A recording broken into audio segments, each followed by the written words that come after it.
Pets are part of the family, and just like toddlers, they need toilet training, but they have hiccups and accidents along the way. So the best thing to do is to remain calm and realise it's not their fault, but act quickly so we can remove the stain before it embeds into your floors. The first thing you want to do is soak up the excess liquid with some paper towel.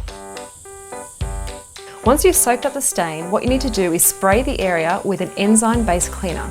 An enzyme cleaner will break down the urine acid into carbon dioxide and ammonia gases, which easily evaporate and will eliminate the smell.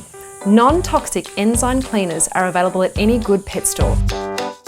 But if an accident happens at home and you don't have this product ready, don't worry. An easy solution of 1 part vinegar and 1 part water will do the trick just as well.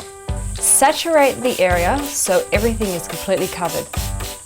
Now leave this for 10 minutes to let it air dry.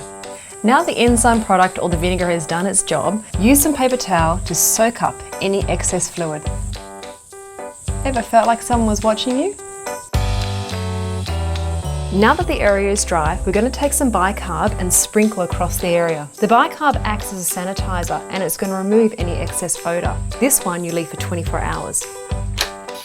And suck up all the Bi-carb and you'll be left with a nice fresh carpet.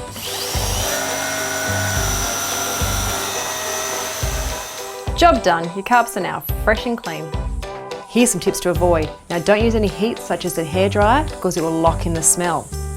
Number 2, try to avoid washing the area with soap after using enzyme because it deactivates the neutralisation process and again, your smell will be there. And this is a big one for those with hardwood floors. Don't use any multi-purpose cleaner because the ammonia acts as an attractant and your pet's just going to be a repeat offender, urinating in the same spot over and over again. Job done, and it's not as daunting as you expect. So now, go have some fun with your pet.